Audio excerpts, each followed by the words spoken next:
Authorizing. Authorizing. Authorizing. Authorizing.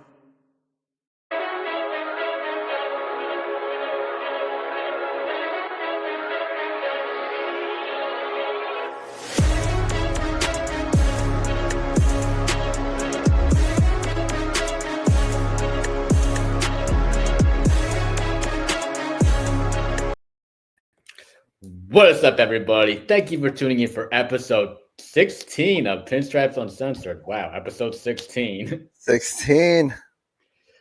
Well, I'm your guy. I'm CK. You know me.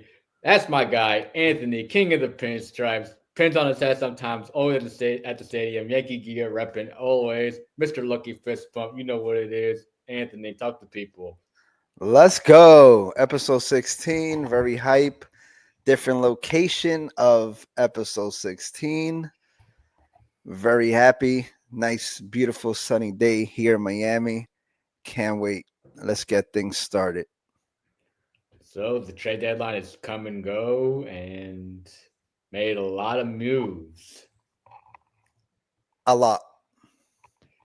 Do you have a favorite trade that Brian Favorite trade that Cashman did?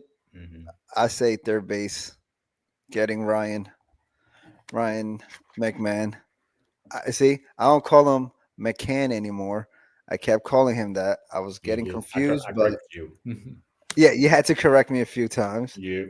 And I have to say that was like my favorite. It was in desperate need to go get someone to play third.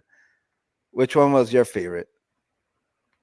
I like to say that was my favorite, but it's kind of up there with Camilo Duvall. I did not see that coming.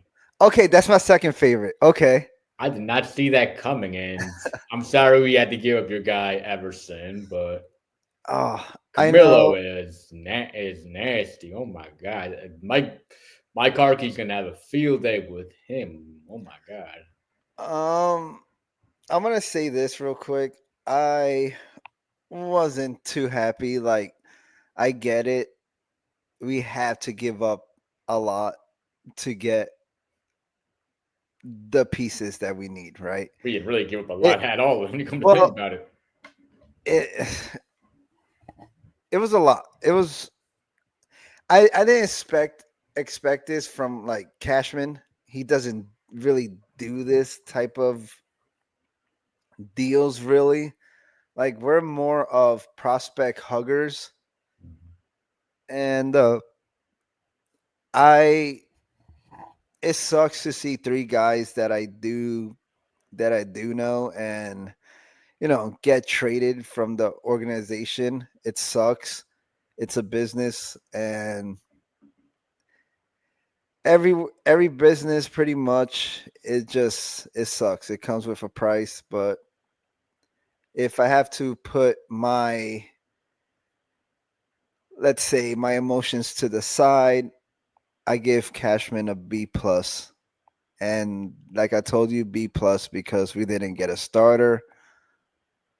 So it's a whole, I feel like it's crazy to say. I feel like we should just move past all the losing and now start from scratch.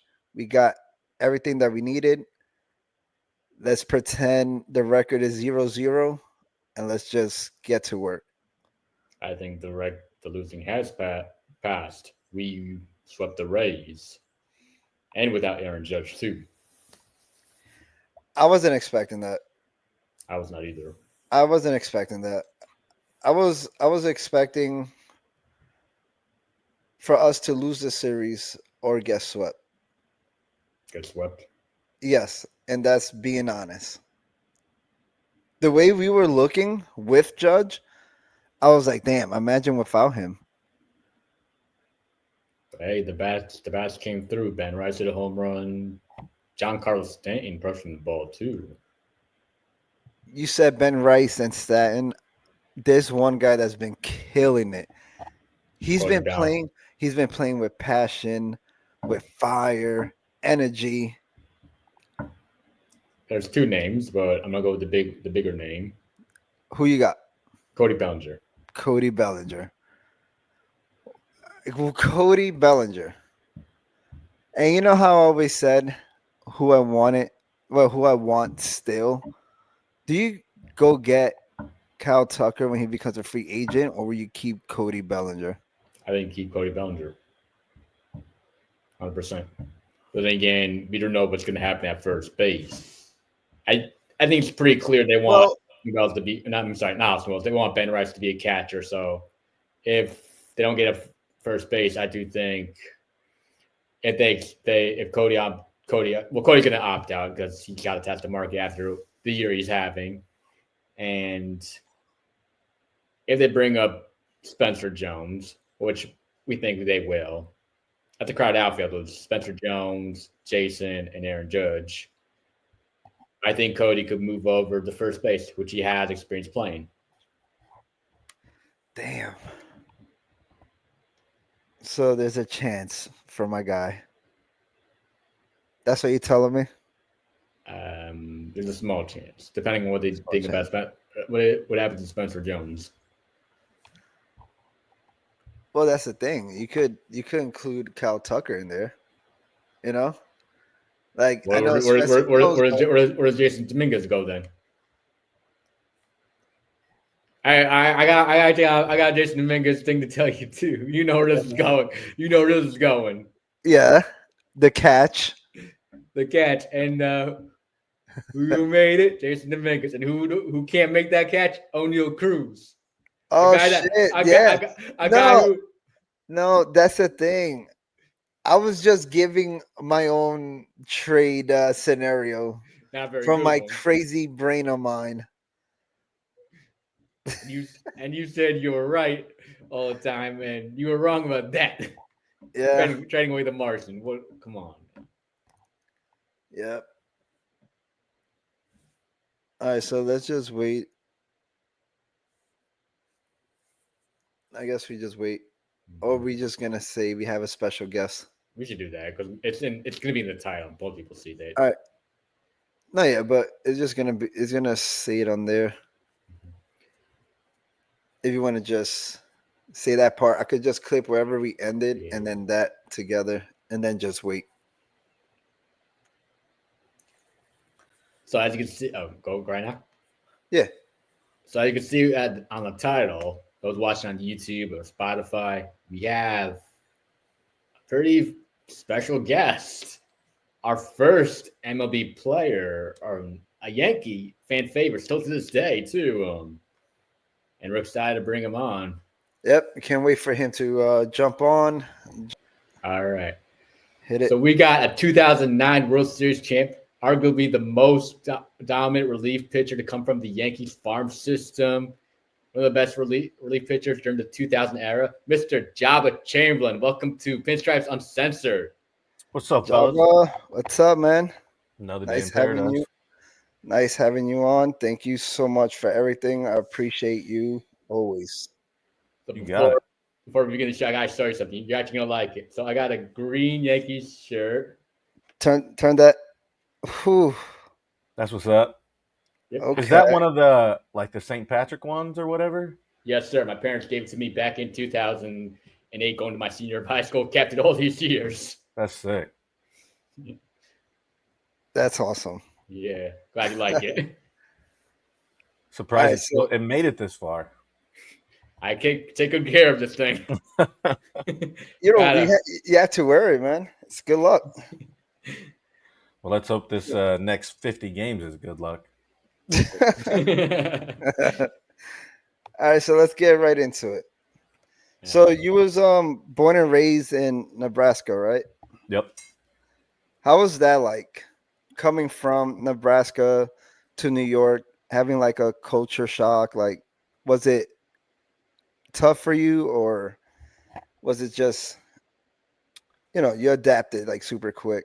Yeah, I mean, it all happened so fast where it was like I didn't really have time to think about it. And I mean, I had my son in April. I got drafted in June, and then they sent me to Hawaii. So it all kind of kind of happened fast. And then, through the minor leagues, I was a month and 2.5 weeks, and then in New York. So it all like, by the time I'd get settled, I'd move on to the next one. So it was like, I never really had time to, like, my goal was to get to double A. So I got to double A and I was like, all right, cool. Like, here we go. Like, I'll finish here. This is what I wanted to do. And then as soon as I got settled, like, had everything hung up, everything put away, everything out of my car, boom, next day I'm called up. I'm like, oh man, not that I was complaining, but like right when you get settled. So just adapting, really, like, I didn't have time to adapt, really. It was just kind of, fly by the seat of your pants, just because I didn't really have time to do it. And then it's like you get to New York and, everything's going so fast. Here in Nebraska, if we wait in traffic for 10, 15 minutes, we're pissed off. If we get somewhere in 10, 15 minutes in New York, we're excited as all can get out. So, I mean, that was probably the biggest adjustment was traffic and stuff like that. But yeah, the first year, it really just, I didn't have enough time to like actually like settle in because everything was happening so fast. So I think it was kind of easier in a sense that I didn't get like super comfortable in one spot. I mean, obviously I was in Tampa the longest with spring training and playing A ball there. But, as far as going, it kind of made it easier because, it's just kind of like, okay, boom, you got to be here. You got to be here. It wasn't like, okay, you set everything down, boom, family's coming, this, that, and another thing. So it kind of made it a little bit easier in a sense in all of, I guess, the organized chaos, you could call it, because that's kind of what it was in that first year. And so for me, it was just kind of like, just, hey, take it one day at a time and see where it ends up. And it ended up that first year in New York. And then it's like, hey, do you want to live in the city? Do you want to live here? And I'm like, I'm in the big leagues. I don't care. You can put me in a cardboard box. I don't care. Like, I'm just happy to be here. All right. So during your time at University of Nebraska, you played at the College World Series. And you also played in the MLB World Series, obviously, like I said, in 2009 with the Yankees. How do you compare the two? Very, very similar and very different. Obviously, growing up in Nebraska, the College World Series has been here. This year was the 50th year. And I actually covered it, which was very, very weird, being on the other side of the fence from the media perspective. But yeah, the College World Series was special to me because as a kid, you grow up watching it. You always dream of getting there and playing in it, just because that's the pinnacle of college sports. And then to do it, at Nebraska, where I was born and raised, and literally with some of the buddies I literally grew up with, and on the same team.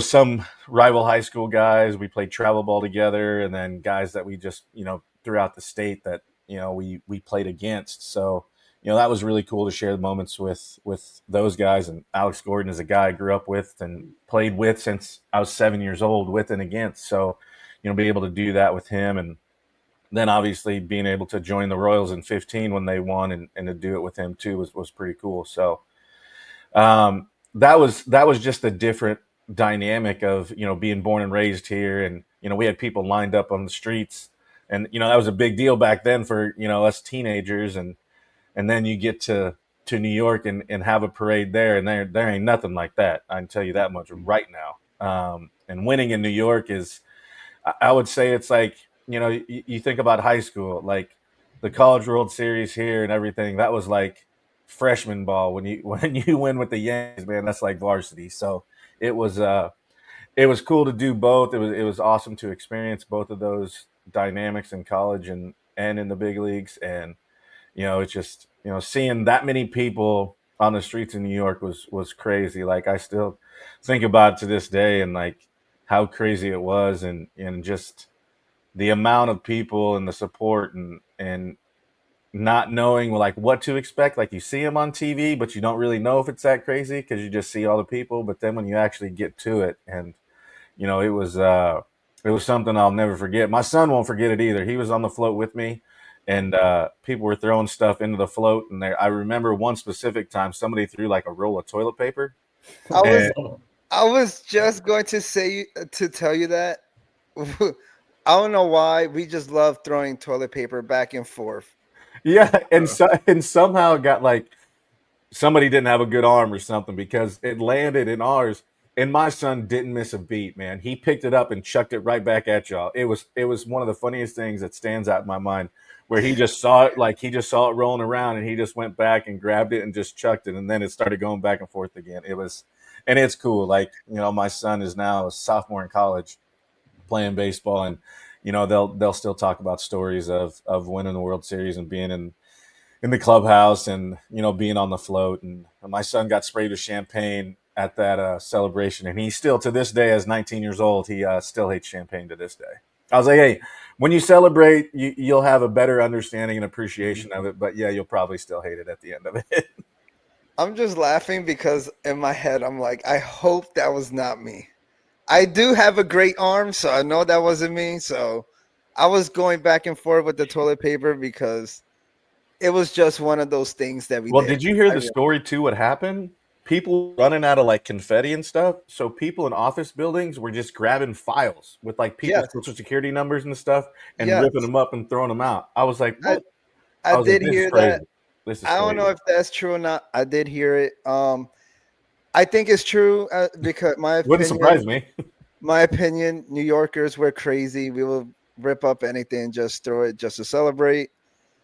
Not me, just saying I'm New Yorker. So, but we're talking about winning, especially like World Series. Why do you think, other than every team gotten better, there's a lot of teams that pretty much has money now? Why do you think the Yankees haven't won a World Series since '09? Oh man, that's a loaded question. It hasn't been because of talent. I can say that. I mean, obviously the game of baseball has changed in a lot of ways as far as the analytical side. Front office, more guys that are numbers people instead of baseball people, and that's just my opinion. Obviously I'm not in the front office. I just see it from afar as a fan of baseball and kind of seeing how things have changed in a way where it's more analytical than it is, eyes to the game and the feel for the game. You still have some of those guys that are still around. Not saying that there isn't, but I think with this team too, I think there's uh, I wouldn't say a disconnect, um, but I also think like the one common goal is, as Derek has always said, and since I've known him in interviews even before me and even after me, he even said it in CC's Hall of Fame induction. It's like when you play for the Yankees, it isn't what you do in the regular season; it's what you do in the postseason. Like, and it's if you win. Like we're here to win, and we obviously there's reports of Hal being a numbers guy, and he wants to keep it at certain avenues of the luxury tax or what have you. So I don't know if everybody common goal is to save money, is to win. Obviously, the deadline is passed now, and did more than I thought. Obviously, everybody wanted a starting pitcher, but obviously Hill's coming back on Sunday, so like he always says, it's better getting him back than any free agent we can get, which we've heard plenty of times. But I don't think it's, like I said, lack of talent. I think there's just some kinks in the armor, I guess. It's like when you got a hose and there's a kink and the water's not coming out fully. Obviously, injuries happen. We all know that. Like that's just, that's part of the game. Some at worse times than the other. Obviously, right now with Judge being hurt and not knowing that instance of what's going to happen is obviously not the greatest timing in the world. But I think there's just a little kink, and I don't know if that starts at the top and kind of what their now new philosophy is as far as winning. I'm not saying that they're not going out to try and win a World Series. I'm not saying that at all. Obviously, they signed guys and got pieces of the puzzle to be able to compete and do some really, really good things. It's just they haven't put it together. And everybody's like, oh, why is everybody panicking when we went to the World Series last year? And I tell everybody, I go, getting there is one thing, winning is everything. And I just it feels like there's a little kink in the hose of like, hey, you know, how are we building this? How are we moving forward? Are we getting rentals? Are we going to take a chance on some guys? Are we going to bring some guys up faster? I think there's an immense talent that can get it done. Obviously, some guys have to step up in certain ways, but that's any team, you know, and that it's going to take all these guys to win.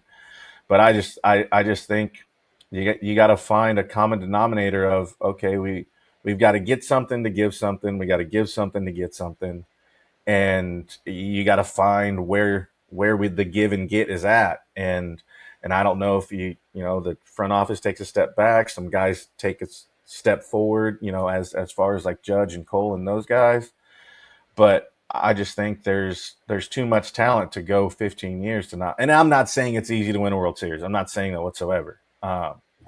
But when it comes to, you know, New York, and the expectation is, you know, not just getting there, but it's winning. And you know, patience are wearing thin. I'm obviously born and bred in Nebraska, but New York is a huge place in my heart, and I've grown quickly to know that patience is not a virtue in there, and they don't like losing. So better win it soon, or patience is going to lie thin. And obviously, you know, we're kind of seeing it in what's happening now, in the years that Boone has been in the tenured manager, and like, hey, fire him, you need to fire Cash, you need to do this.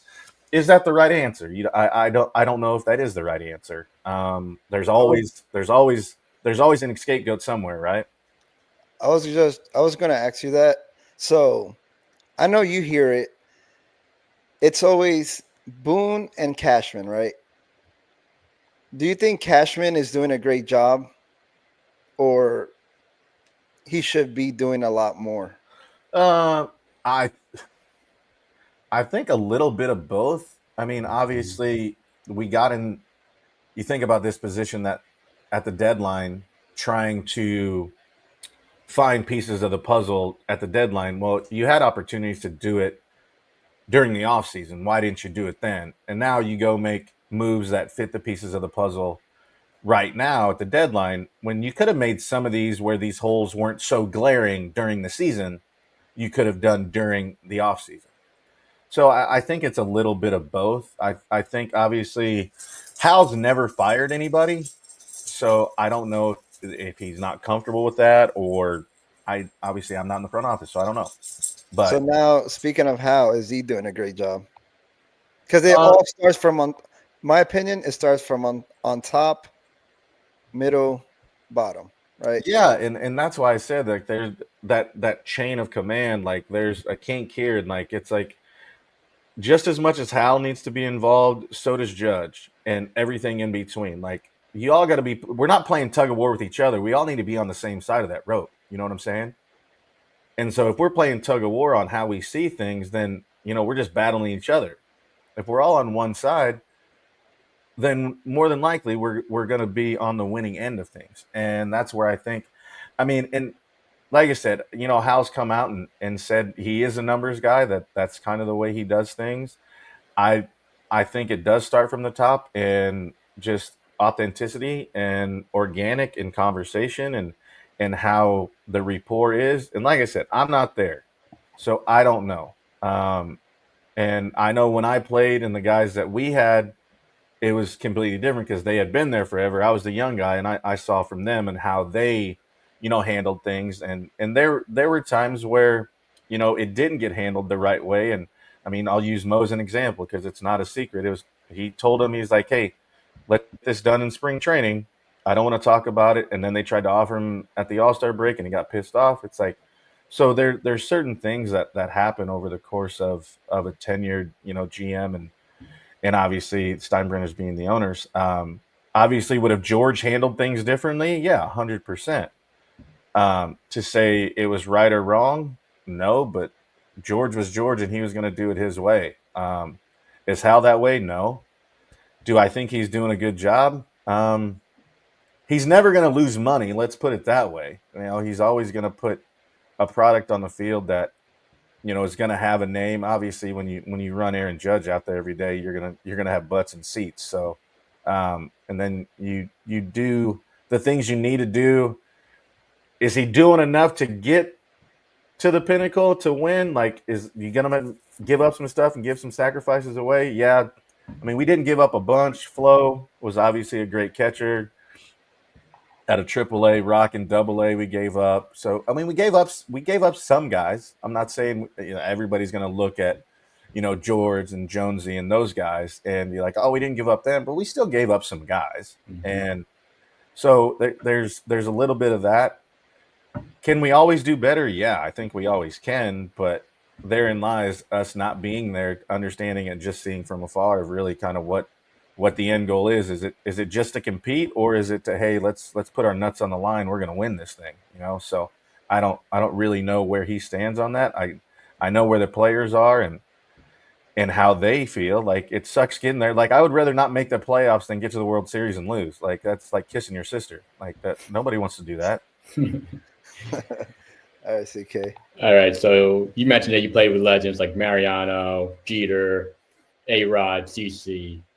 Did anyone like help you adjust to the major league or teach you like life lessons that stick with you on and off the field? Yeah, I mean, I was so fortunate to play with so many great players, and not only great players but great humans, and just being and every one of them was different in their own right.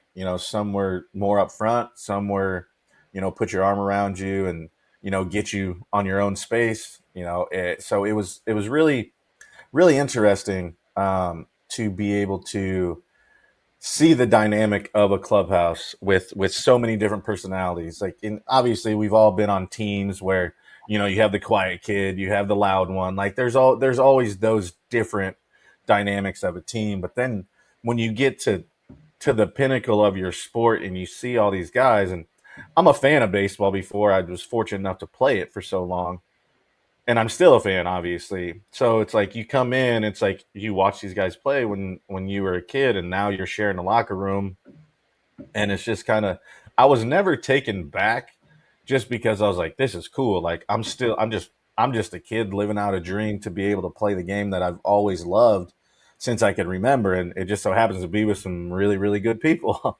and so it's just being able to learn from those guys and their experiences, from their successes, their failures, and how they respond, not only on the field but off the field, and how the balance, like that. I think that was the hardest thing too. As a young kid, I was a young father, trying to like have the balance of, hey, you only get one shot at this. It's one thing to get to the big leagues, it's another thing to stay. And obviously you got to give up some time with your family and put in the extra work and be gone. And when you have a baby, and it's tough with travel, and you're back and forth. Obviously, as a young kid, you don't know how long you're going to be in A ball, AA, AAA, big leagues. Am I going to get sent back down? So a lot of it really was, trying, pick their brains.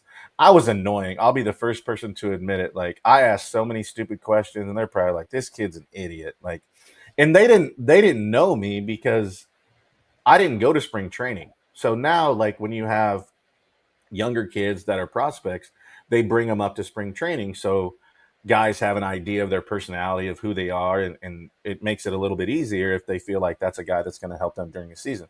Well, I was just drafted. They didn't.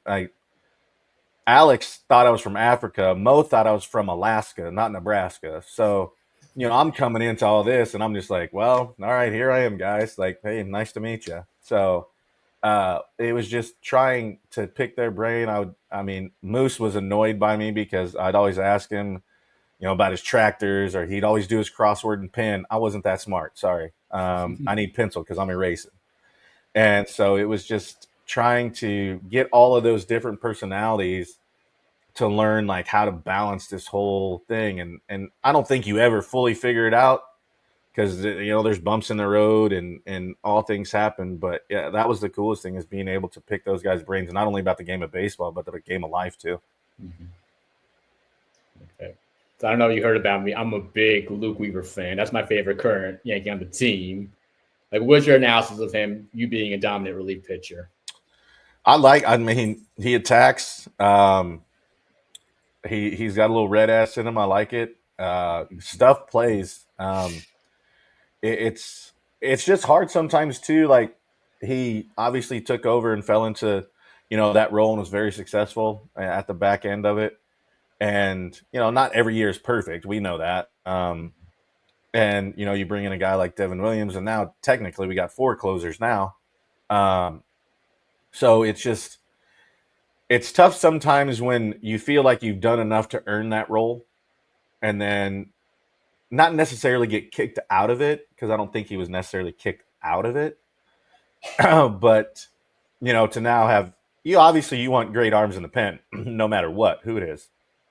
But, and now I think it's just going to be a little bit different because, I mean, let's be perfectly honest. He did everything he could to earn that job to close. Like, let's just be honest. Like, the numbers spoke for themselves, and then to come in and, now it's like, well, what else do I have to do? And then you see him, Devin obviously struggling. And then it's like, okay, am I going to go back? Okay, now we got Bird and Doval. So it's like, okay, am I just going to be a leverage guy now? Am I going to have a certain role? So sometimes it gets tough when when you do things like that. And actually, I was talking to Harkey last night, the bullpen coach. And, it's hard not only for the players, but also, the staff and everybody's, how are we going to juggle this? How are we going to be able to, because physically we can always get ready. Like, physically there's no problem, but mentally knowing, like, okay, when do I start stretching? When do I do my arm exercises? Like, when do I get ready to go in? So, I'm a huge fan. I think the bullpen, has obviously had its struggle, but there's a lot of quality arms down there. Obviously, Devin's learning that it's different pitching in New York than it is Milwaukee. That's for damn sure. So he's learning that. I think Tim Hill is very, very undercredited for what he does. It's a different look from what they have. And I think, there's some young guys, and depending on, getting lighter in those guys back, like with the guys we added, if, we make a run at the pennant, like, there's going to be some dudes that aren't on that roster that were on the roster for the start of the year with these guys coming in. So it'll be interesting to see how it plays out. I'm excited. I'm excited to see how, I mean, obviously we know we're going to get a different lineup every day from Booney. And we're obviously going to get a different back end dynamic now with those guys coming in. So it'll be interesting to see how it plays itself out. So you said a different lineup every day from Booney. Do you think he does that way too much? Do you like that, or you like? You have a different leadoff hitter each time too. Yeah.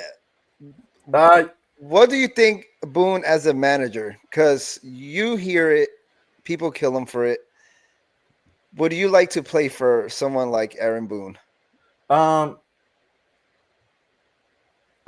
honestly can't really answer that because I've been around him from obviously the media side and watched him play. I'm not in the club. I can see from afar, like, sticking up for his players and having their back at all times. Obviously, you want a manager to have that, like, talking, and I'll just use Volpe as an example. Like, he's like, no, he's a great defender, blah blah blah, and I'm like, it's okay. You don't have to throw him under the bus, but like, he's struggling right now, and that's okay. You're not throwing him under the bus. That's just the nature of the beast, right? So, I mean, do you want to play for a guy that has your back? Heck yeah. I mean, 100%. That stands behind you. And I mean, there's some times where I think he goes a little bit over the top.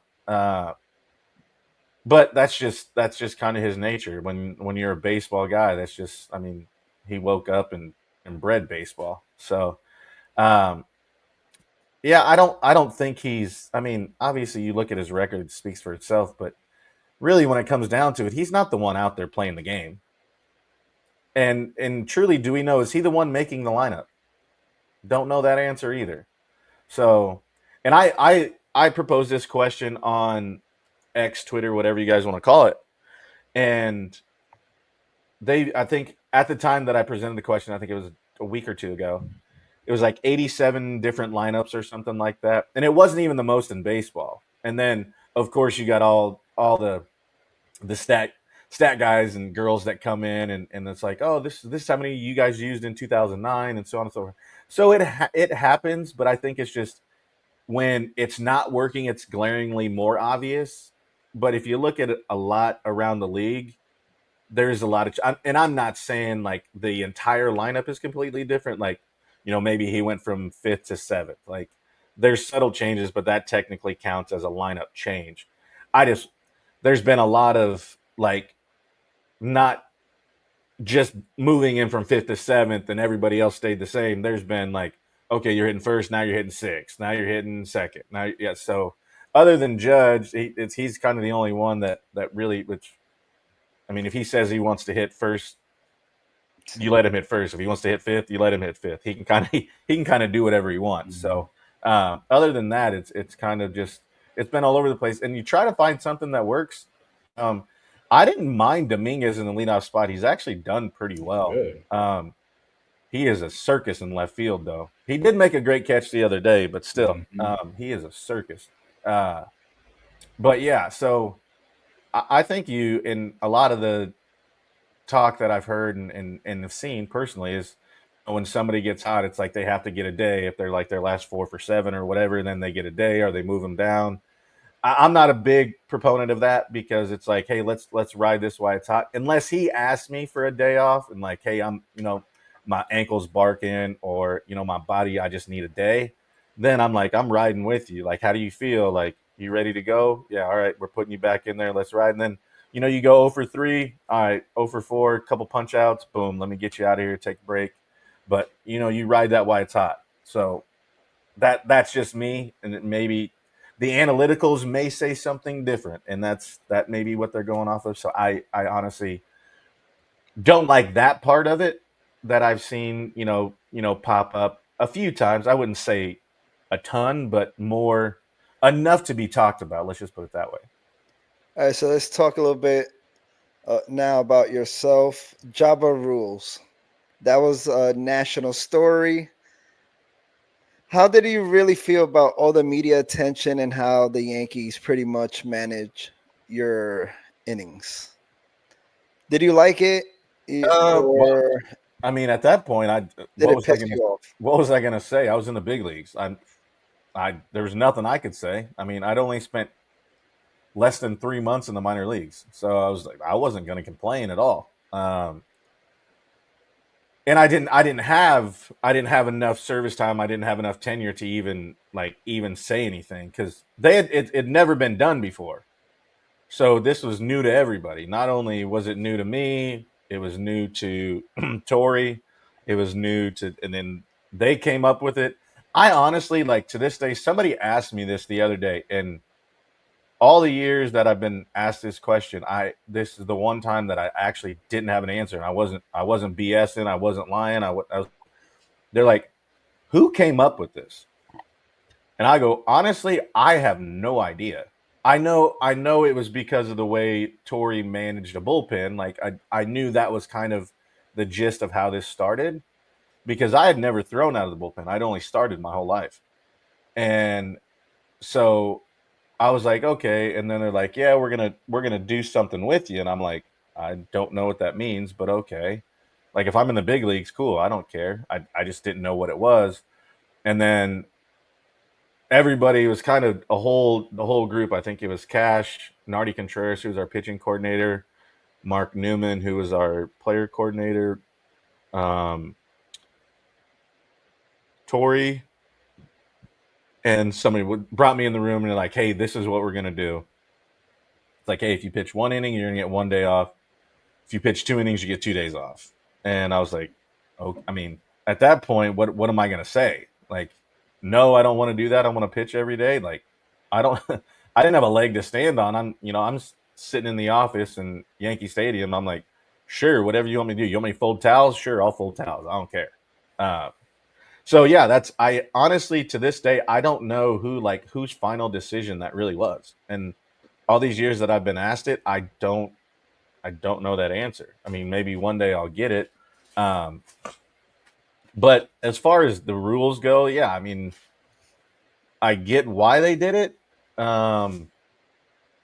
It was, looking back, it didn't it doesn't really make sense to me. But now it's, it's still happening, and I don't necessarily know if it's rules per se that they're using as the adjective of what they're doing.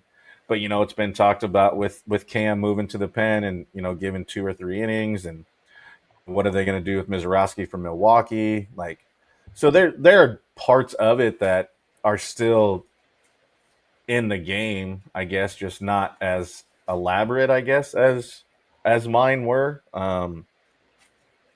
And looking back, it's if I was 5 or 6 years in and they tried to do this, yeah, then I have something to say, right? But being I was a week in the big leagues, I don't even know if I was a week in, and they may have decided that before I even got to the big leagues. So like I said, I don't know that answer, but it sucked because I mean I felt good, and Tori asked all the time, like I'd come in and be like, "How do you feel?" I was like, "I feel great," and he would call up and be like, "Hey, can he pitch?" And they'd be like, "No, he can't pitch." So it was different. It was different for sure, but there was nothing. I was so young. There was nothing I could really say. Now, if I was going back and I was, like I said, 5, 6, 7 years in, I'd tell him to go fly a kite. If I feel good, I want to pitch. But I couldn't say that back then. All right. So now that you're on the media side, you said you covered the College World Series. Do you analyze the game differently than you did as a player? Yes and no.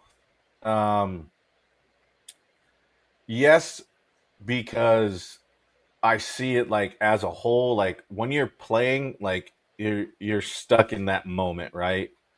And it's like, okay, I need to do this. Is the shift on? Like now you don't really have to worry about it as much, but so you're just focused, like you're one dimensional, really. Like as a player, you're stuck in your spot. Obviously, as a pitcher, it's a little bit different than a position player. Position player has to see it a little bit differently. And we're one dimensional in the aspect of executing a pitch and getting the out.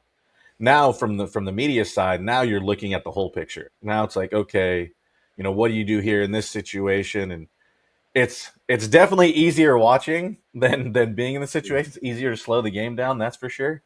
So I think for me, it's just being able to look at it as a whole. Okay, but then that one dimensional part comes back in where, like, when my son's pitching, I'm literally pitching with him. I'm like, okay, elevate here, go in, beat him in again, and then see if you can get him to nibble on fastball away, expand up, down, in and out. Like, so I see it, and then I bring it back in to see as the pitcher and watching him how he works and what they do, and so they kind of go hand in hand. It's definitely less stressful on the media side of things. I can tell you that much. Unless my son's pitching, then I'm a complete wreck. Like I leave his game after he's pitching. I'm more tired than I ever was when I played. I just want to go home and lay down.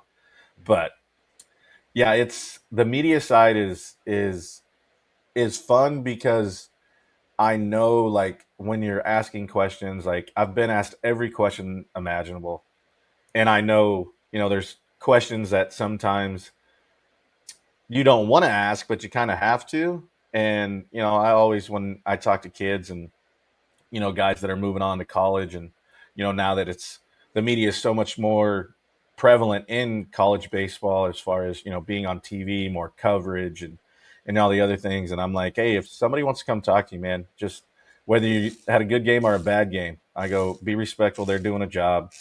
And I go, you answer the question the way you want to answer it. That takes the power of their pen away, because if you said you suck, they can't write anything worse, and they all know, we all know. And so that for me, and I had a great relationship with the New York media because I was honest. Like, I knew if I sucked, I sucked, and that's just the way it was. And they respected. I know there were times where they didn't want to have to ask questions because it was the same question over and over again.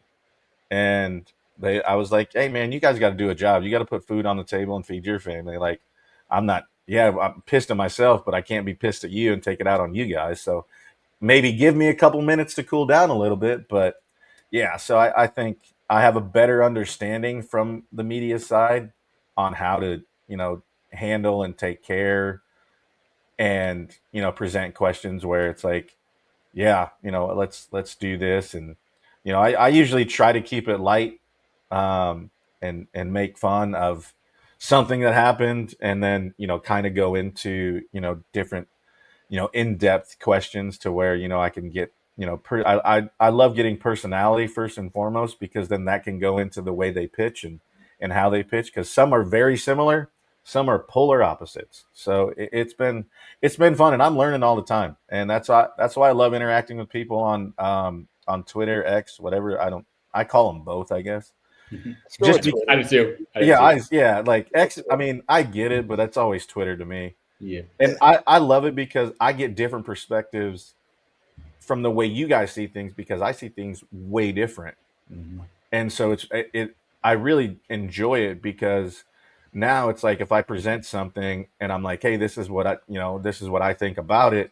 And then somebody I was like, man, you know what? I've never thought about it in that way. So it, it makes me look smarter, because you guys are doing some of the legwork for me when, I'm talking about it. So, uh, that's one of the cool things about, being able to, have a following, and people that love sports. Like you don't have to play the game or be a professional to be somebody that knows a lot about sports and has a valued opinion. I hate when people say that. It's like, well, he didn't play, or you played, you should know everything. Like, I had parents all the time like, well, what do you think about this? Just because I played I don't mean I have every answer. Like, I can't figure everything out. Like, my delivery sucked when but I could repeat it. That was it. So it's just, I love having that dynamic, because I'm able to learn, from different perspectives that see it totally different than I do. And like I said, it makes me look a lot smarter than I am when I talk about it sometimes. So I appreciate y'all, everybody that chimes in at me. So, who was the toughest batter you ever faced, and who was a player, a batter that you love to face? So, the toughest, and from the other side that you love facing, knowing Oh, that he's coming up super easy out, but then seeing the person you hate to face coming up, you're like, fuck, I am sorry. You're like, damn, all right, now I no, have to face 100%. him. No, 100%. We all have them. I have two on both sides. So one is Kendrys Morales. Um, he's hit a home run on every pitch that I have. Um, and his other hit is a double. And so I think he's 5 for 7 off me, slugging about 8,000. And I go to Detroit on free agency, and he's with the Twins at the time. And we get to him in the scouting report, and I'm like, shit, him? Like, golly. And Jonesy, our pitching coach, obviously he looked at our numbers against, one another, and I was like, I can't stand that guy. Like, I mean, I'm gonna throw it underhand if I face him.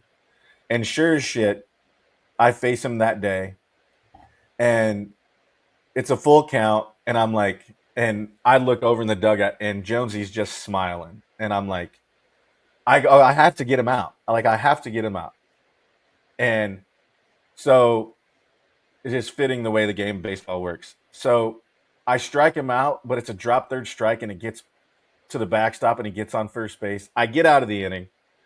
I come in, and Jonesy's laughing his ass off. And I'm like, what? He goes, even when you strike him out, he still gets on base. And I'm like, oh gosh, yeah, you're right. Like, I can't. That was the last time. Like, he owns me. And then Adam Lind, being in the AL East when he was with Toronto, and then I faced him a couple times in interleague play. I think he's hitting like 580 off me, and he has like 30 at bats. Like, it's not like he just has a couple. Like, he owns me.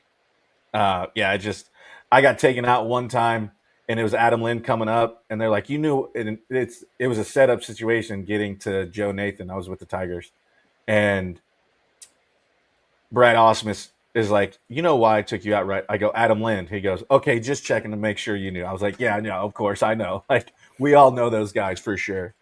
And then on the other hand is Ben Zobrist is 0 for 32 off me.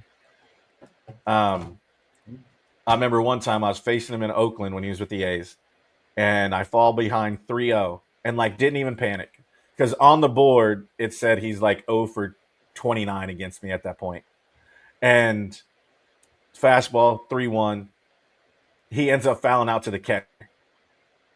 And I ended up playing with him in Kansas City, and he came up to me and he gave me a pair of shoes and he goes, I should just give these to you because when I face you, I can't get a hit. And so he signed a pair of shoes for me and whatever. So it was all cool. And then Jacoby Ellsbury is the other one. He's like 3 for 31. So yeah, anytime those two came up, I was like, I'm getting out. Like, I'm good. Like, put me in. I'm ready. I don't even have to warm up. But yeah, we all have them on both sides of the fence. It's crazy. There's no rhyme or reason. It's just one of those guys just own you. All right, so the Yankees have another flamethrower pitcher, young guy, Cam Schlittner. I think I said it correctly. He loves that name. He pronounces it great all the time. So, what advice would you have for him coming up through the rank, adjusting to the major leagues, and adjusting to his career here in the Yankees? Embrace it. He's throwing well. Like I said, we'll see what happens after the deadline and everything. If they're going to move him to the pen, I mean, his innings aren't like I looked, and his innings aren't close to what he threw last year. So I don't think it'll necessarily be moved right now, but it'll be probably towards middle of September if they do anything, or beginning of September. If they're trying to keep his innings close to what they were last year. And then you kind of got to see what you want to do with him. Do you want to put him in high leverage situations? I don't know. Like, I don't know his background, if he's thrown out of the pen before. I don't know if he's comfortable with it. Obviously, you want to be in the big leagues, you want to do that. But, obviously I don't want him to get yo-yoed back and forth. And now they see what he can do in the bullpen. And now it's like, oh shit, what do we do? I know that feeling all too well. So, I would just say be careful and, get him to his innings if that's kind of the plan. But I like his stuff. It comes out good. He attacks the zone, doesn't seem scared.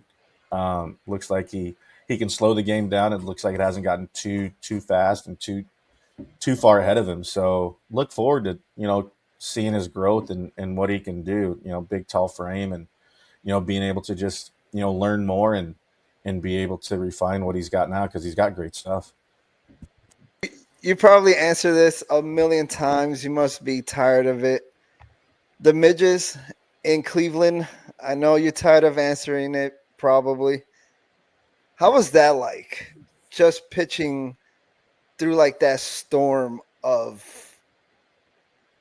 flies, if you want to call it. It was, well, I mean, didn't really like realize how bad it was at first. I mean, annoying, obviously, but I didn't watch it probably for like a year. And finally, when I watched it, I was like, man, it was bad. Don't get me wrong, but it was probably it. I wouldn't say it was worse, like seeing it on TV, because it sucked in person. Don't get me wrong, it was terrible. But yeah, just there was, and then we didn't know it was dryer sheets or vinegar that keeps them off, and they're spraying bug spray on, so it just attracted more of them. So that didn't help. But yeah, it was weird. Like, it's never happened before. They've obviously had weird, games before. Squirrel on the field. They had the bees the one time. They had the moss one time. Never midges though. So yeah, it was. Thank goodness they didn't bite. Like, that would have sucked real bad if they bit. But yeah, it wasn't fun. Like, you're trying to, and technically, if you look back at it, I balked like almost every time because like I would like get them off my face, and technically you can't do that. But yeah, and I'll never forget the one time we got in, and this was like a day or two afterwards, and I go, Derek, why didn't you, like, you're the captain, you should have came and like helped me. He goes, I went to a couple times, but as I got closer to you, the bugs got worse, so I went back to shortstop. And I was like, oh man, thanks, I appreciate it. help from you. But, so yeah, no, it was. I guess there's worse things to be brought up. But I'll talk about it here probably in here. Yep, in about 2 months when the playoffs start. So it's never ending. But yeah, it was interesting. It was something that I can say I didn't prepare for on a baseball field. But now if it ever happened again, I would know how to handle it. So they couldn't stop the game at any point just for a bit.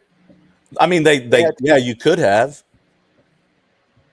I mean, but that's on me. Like I should have said something. Like Joe put in his book that that's his only regret as a manager. Like it wasn't on him really. Like it's on me. Like, and I hate that he wrote that in the book. But it for me, it's like, hey, I can't see, I can't do anything. But obviously, you don't want to be that guy and be called soft and be like, oh, you can't pitch through this and blah blah blah. And it's like, well, if you'd have been out there and experienced it with me, you'd probably thought different. But no, that was on me. I should have said something if it was that bad. And I was pissed at myself at the end of the day because I didn't get the job done. So that kind of is frustrating in that round. And I'm not going to use the bugs as an excuse. I won't.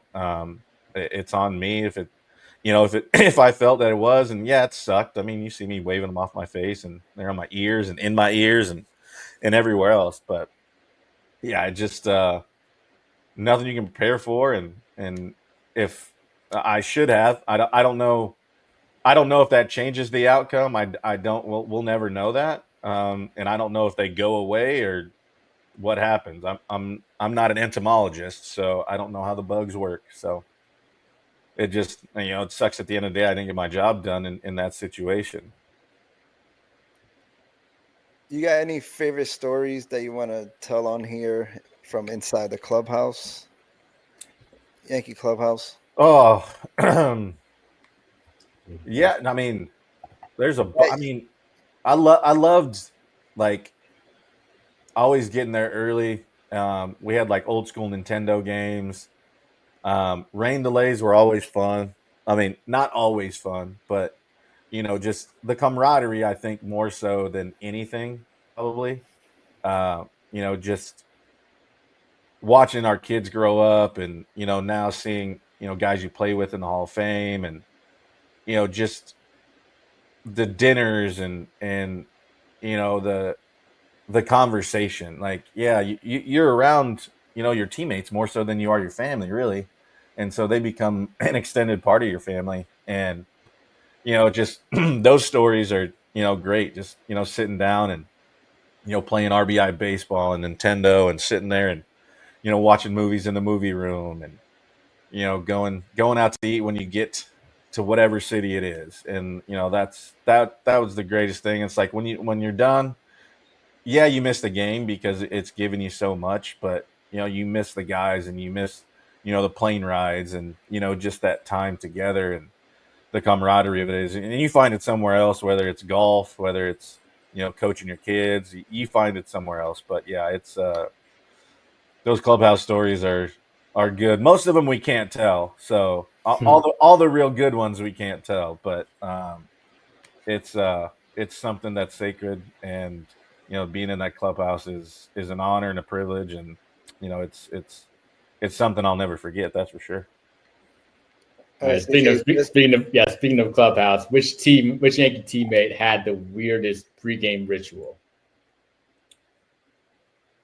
Ooh, weirdest? I wouldn't say weirdest.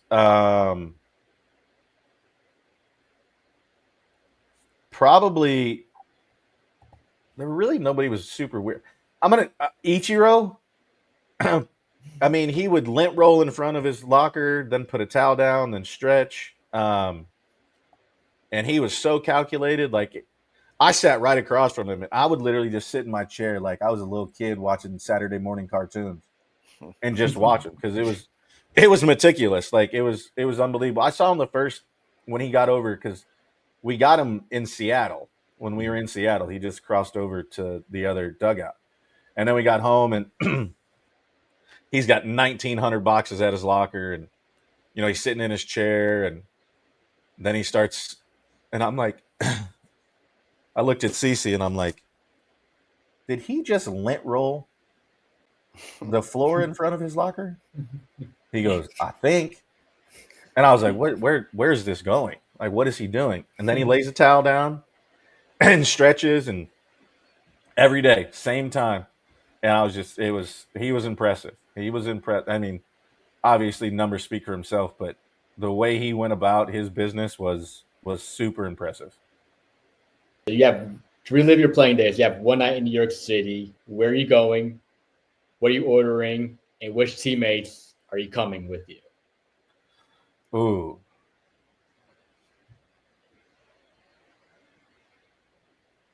Man. That's the one thing I miss about New York is the food. I'm gonna go probably Campagnolas on the Upper East. Mm-hmm. 5-course, ordering everything. Who's coming with? Oh, who's paying the bill is a better question. Whoever you want. If I'm inviting, it's probably me paying the bill. But man, probably Cece, Derek,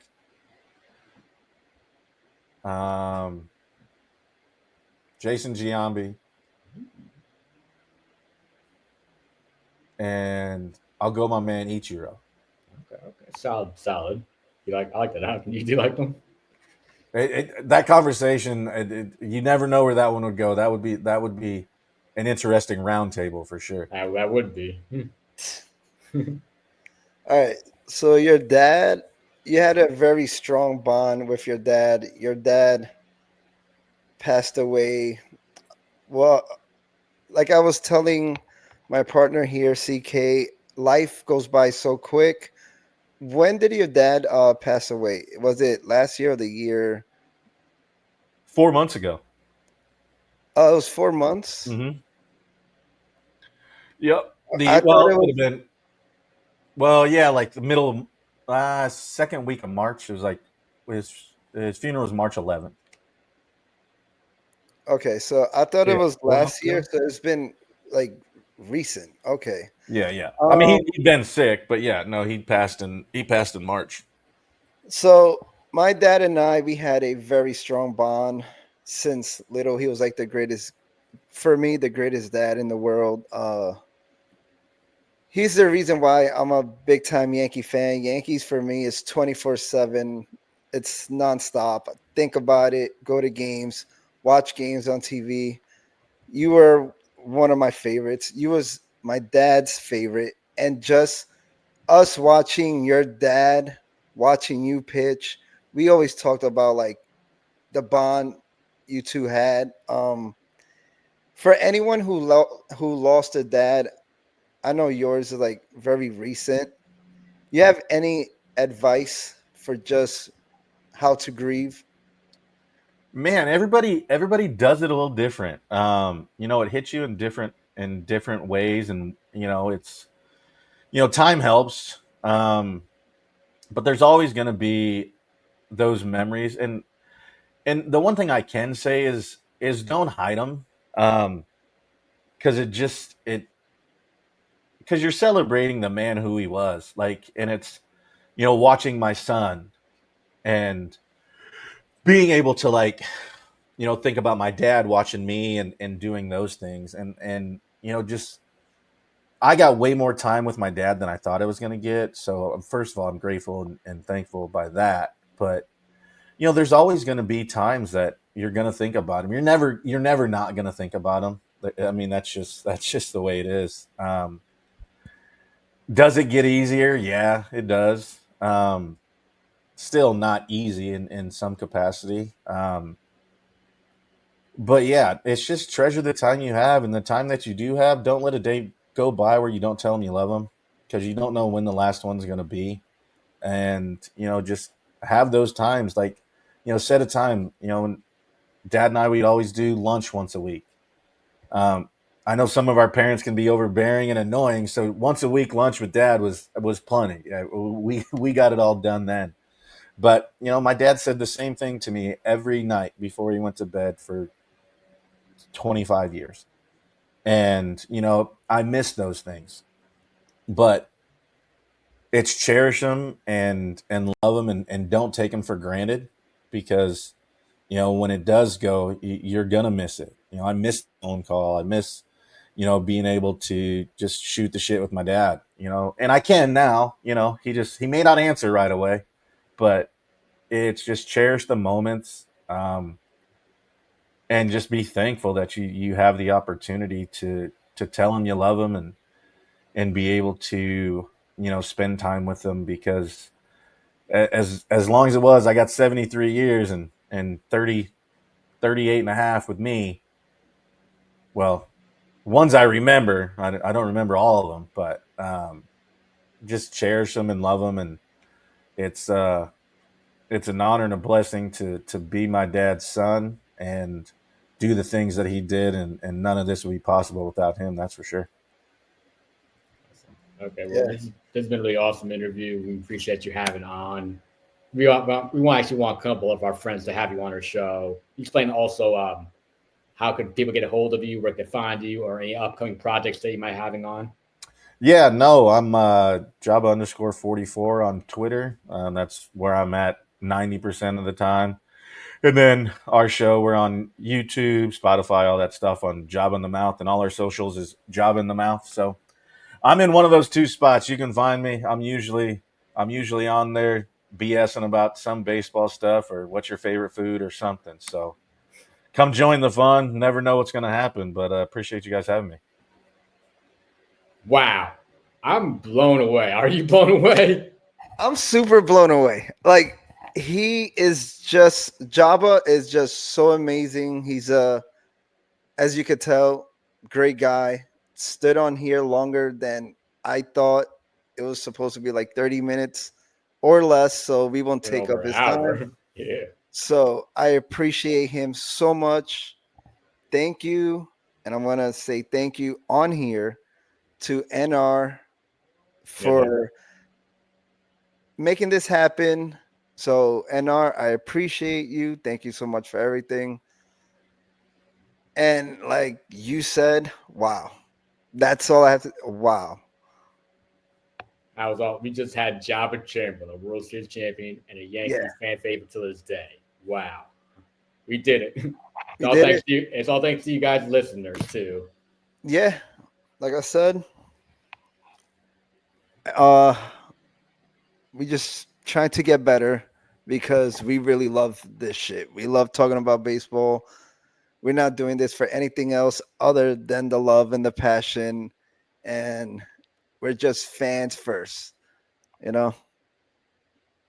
Well, episode 60 has been a blast. Thank you for tuning in. Thank you for Joba Chamberlain for all the detailed answers and answering all our questions vividly. It's been being a blast is an understatement. It was this like awesome 10 times 10 and doing my best friend Anthony. What a blast. But I'm CK. That's my guy, King of the Pinstripes. Any closing remarks? Any closing remarks? Let's see all the moves Cashman did this trade deadline. Let's see what happens, and hopefully we get back on top, first place Yankees at some point, and let's just keep kicking ass and keep doing what we have to do. Episode 17, and let's just continue to get better and keep blowing this thing up. Go Yanks, and let's Let's go. go.